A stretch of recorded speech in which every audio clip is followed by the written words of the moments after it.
Mary Beth, it's a pleasure to have you on the podcast. Thank you. I'm looking forward to it. Sober since 1994, Mary Beth wrote From Junkie to Judge, One Woman's Triumph Over Trauma and Addiction. She speaks, trains, writes about substance abuse, trauma, and recovery. She is a director for the She Recovers Foundation and Life Ring Secular Recovery. So, first and foremost, tell me about your story. How did you get started in all this? Yeah. So, I mean, my story basically is unfortunately very common, which is that childhood abuse led to childhood addiction. And that's just a very Mm, common pathway. I grew up with physical abuse, sexual abuse, started using drugs very early, was shooting methamphetamine by mm, 17. I didn't, I got sober till 32. So it was a really long haul for me. But in mm. sobriety, it wasn't just about my drug recovery. It was also about my trauma recovery, which turned, I had PTSD and severe anxiety. So those two recoveries are interconnected. Again, very common. And then in my recovery, the junkie to judge part is that, as a 6 years sober, I went to Berkeley Law, and eventually at 20 years sober, I was appointed a federal judge. And now I'm retired. And as you mentioned, I speak, I write, I train, all in the substance use, trauma, mental health recovery space. That is more than a Yeah. handful. And it sounds like you've lived at both ends of the spectrum in life. Uh, I really wonder, what did rock bottom for you feel like? Was there like an epiphany or a specific moment where you're like, um, this, it's time to put on a fight and do a 360? Well, I'll say I will caveat that with we don't encourage people to wait for a horrible rock bottom. Like, let's address this problem sooner, because Right, people might not survive long enough. But certainly for me, I did have sort of the stereotypical rock bottom, in that I've been using for 20 years. I was having physical problems. I was sort of emotionally, exhausted and hopeless and feeling very trapped. And my partner was ready to right, throw me out. And this is all at 32. So it was sort of that combination of things. It wasn't one thing. Sometimes, somebody gets a DUI and it's like the light bulb moment. But for a lot of us, it's more of a wearing down process. And that's what it was right, for me. It was a wearing down process. And at that point, right. I really couldn't move in any direction. I was so debilitated. And so that's when I finally said, maybe I ought to go to rehab. No, right, right. But it's like the more you're caught into this, the harder it becomes to pull yourself up and get your life together. And I guess what I'm asking is, how and where did you find the courage to really make that shift and turn around? And that would apply to hopefully anyone listening struggling with any sort of trauma or addiction. That's right. And I'll say it was a process. It's not like I walked into rehab thinking I'm going to get sober and be perfect at Right. sobriety and everything's going to work out great. I mean, that's not how I started. That's not how most of us start.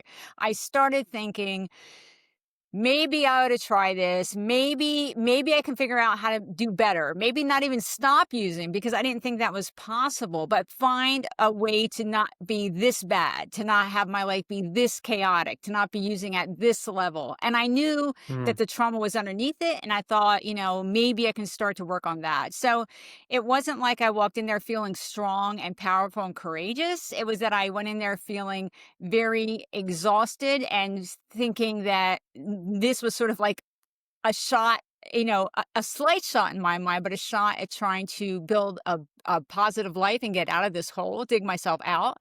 And it was over time that I started to see other people who had sort of succeeded, that had similar histories to mine. And as I started to do the work and see progress, that's when I started to feel more confident that at least it was on the table for me to recover, that at least it was a mm. possibility.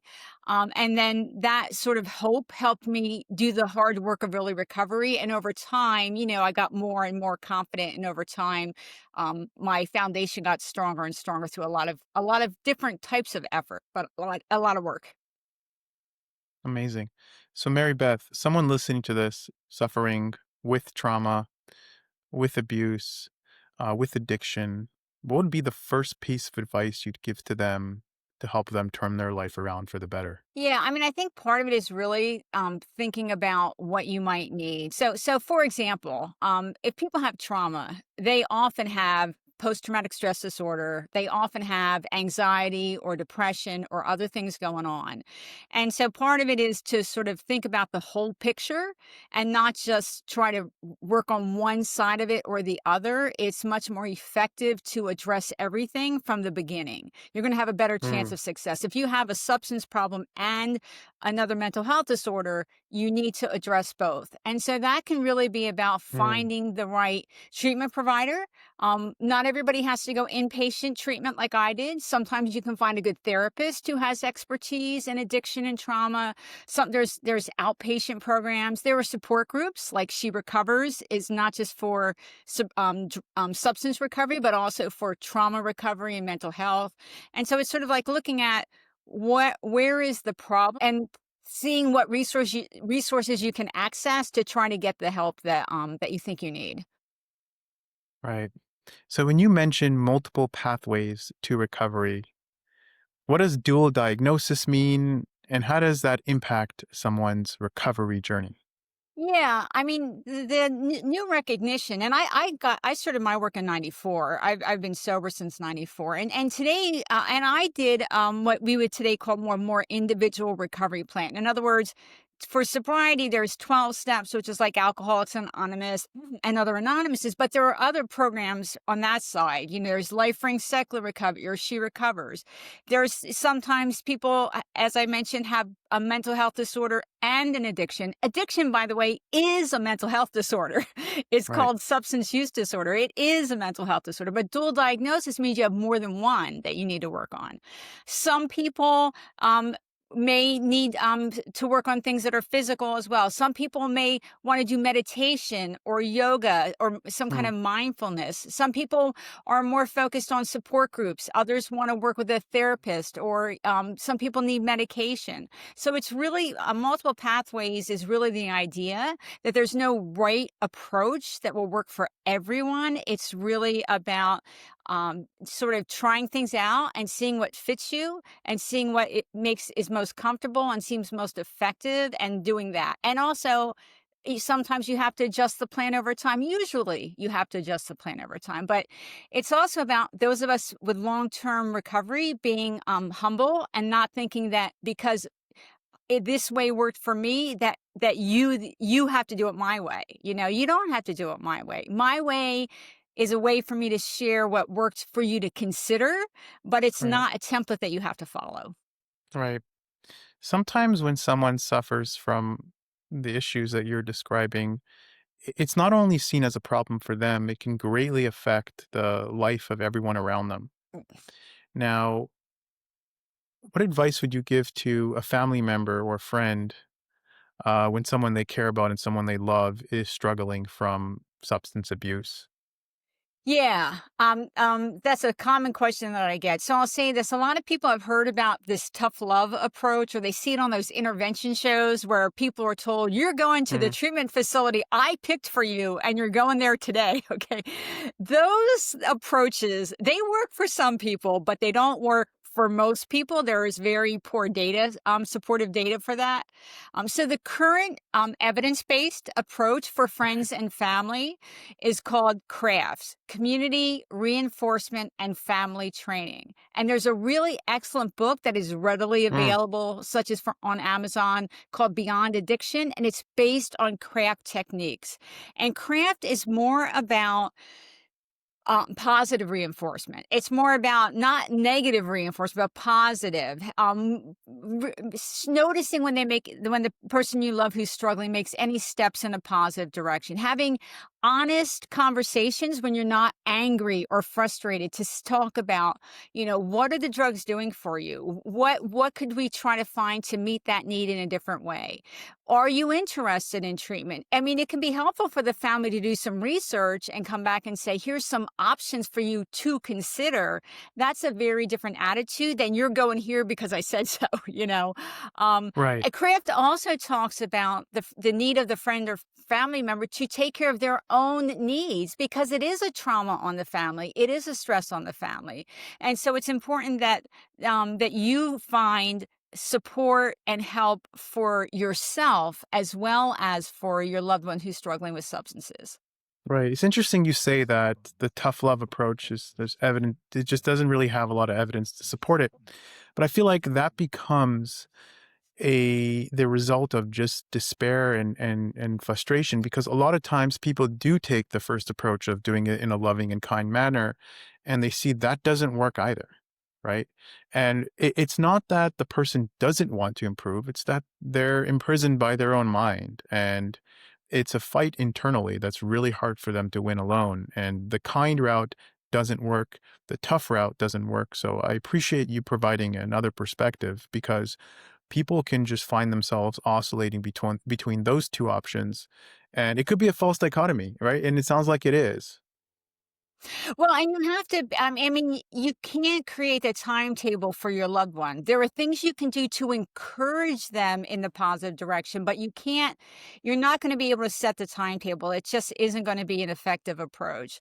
But that, a lot of the frustration comes from fear, right? I mean, look, I am a friend and family member too. Everybody I know that's sober, we are the family member as to someone else, right? My sister struggled with addiction. My best friend died of a heroin overdose. I understand how hard it can be. So it is understandable that people get frustrated or angry or that there's a lot of emotional intensity. But at the same time, even though we can understand it, it doesn't mean it's going to be effective. And Right. so that's part of why you need to get the help that you need for yourself. Like there are support groups for friends and family. 12 Steps has Al Anon. LifeRing has friends and family meetings. Smart Recovery has friends and family meetings. There's a bunch of options. And that can really help the friend or family member get ideas and suggestions, but also just be with people who understand their pain and understand what they're going through. And that can help with some of the intense emotions to just feel supported and understood by other people going through the same Mm. thing. I want to talk about Mary Beth for just a moment. So your life seems like I mentioned earlier, you've lived at both extremes. And I want to talk about you being a judge, a federal judge. How do you feel your past has affected the way you see your work life as a federal judge, how it helped you deal with people that were in front of you that you had to make a decision towards. Um, the whole empathy aspect, the whole just having an understanding of people's struggles. I truly wonder how that affected your role as a federal judge. Yeah, yeah. So I am retired now, just for to be clear Yes. about that. But I was a judge, an administrative law judge federally. So mostly I did Social Security cases, and so a Mm. lot of the people that appeared before me had mental health disorders and or substance use disorders, and so it really was. I mean, there was specific law that I had to apply, agree with it or not. You know, I had to apply it. But you're right; it was about not being judgmental, about their not being able to sort of just, shake off these conditions like, at the drop of a hat. Right. Being able to ask the questions I needed to ask, but do it in a respectful way and in an understanding way, and to try to not make negative conclusions just because they were struggling Right. with this pain and that they might be doing it in a way that involves drugs or other sort of harmful behaviors. And so it showed up more in the interaction than in the outcome of the case,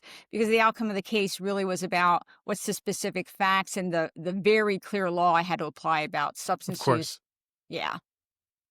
Very interesting. I want to talk about relapse for just a moment. So some of these problems, and people go through rehabilitation, whatever route they choose to take, and they manage to get their life in order. um, we tend to think somehow this problem goes away. And what I feel like is people who've got real serious addictions that they've overcome, it's a lifelong journey and it's a lifelong struggle. And how does someone, because here, regardless of their issue or not, life is a difficult journey Hmm. and things will get very, very difficult along the way. You don't hope you don't, you expect it to, and you learn how to become resilient and deal with problems as they come along. How does it work with relapse when, people's life just gets difficult? Do these problems creep back in their life? How do they prevent that? Is there a really high fail rate of people who do manage to just recover and then relapse again? Yeah, so I'll say a couple things. One is that perfect abstinence from day one is rare. And I was not perfectly abstinent from day one. I used meth 3 times in my first 5 months. But think about how much better that was. I mean, I was Right. using every day. It was a vast improvement.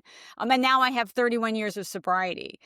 So as far as the relapse goes, the highest risk is in the earliest period. So perfect abstinence is unusual. But that doesn't mean someone's not going to ultimately succeed.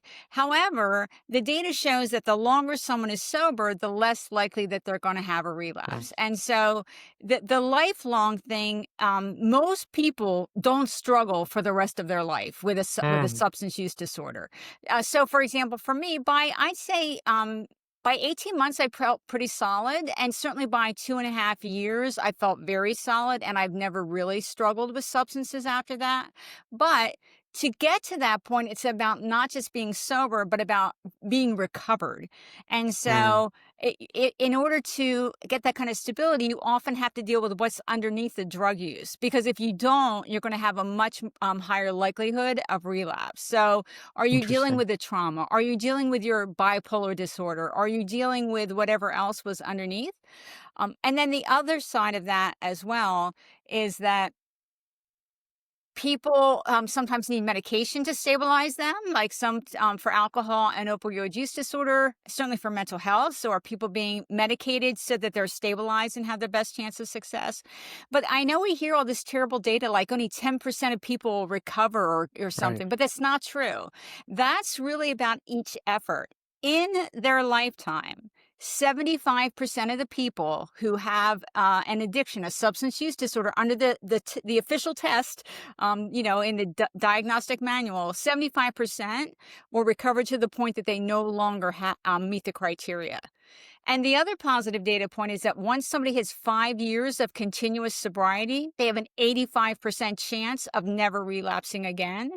And Hmm. that 15% chance is not much higher than the risk of the general population developing a substance problem. So you're almost back to baseline. So it's time is on your side, but often it does involve doing not just sobriety work, but also working on other avenues to really heal yourself and give yourself the best chance. Very interesting. Mary Beth, I admire your journey in life because many people have it difficult and they struggle to pick themselves back up and get their life together. And I think someone looking at your life story can really see how, you can become a federal judge, which is truly fascinating, from one end of the spectrum to the other. And I think you're in the perfect position to be advocating and helping people with these problems. So I applaud you for what you're doing. And uh, how could people get in touch with you? Yeah, so my book, again, From Junkie to Judge, is on Amazon and all the usual sites. My website is junkietoJudge.com, and I've had like opinion pieces in the Wall Street Journal and the LA Times and others, and those are there. You can message me through my website if I could ever be of use or you have a speaking opportunity. And then I am on X and Blue Sky and LinkedIn. And I will say I do not argue with people on social media. I only post things that are related to substance use, addiction, trauma, mental health, and recovery from all of it. I post like the new studies that come out, articles on my recovery thoughts, and that's it. Like that's my lane, and I stay in it. So I'm at Mary Beth O _ on X, and I'm Mary Beth O'Connor on Blue Sky, and I'm also on LinkedIn. Mary Beth O'Connor, thank you for your time and wisdom. I appreciate it.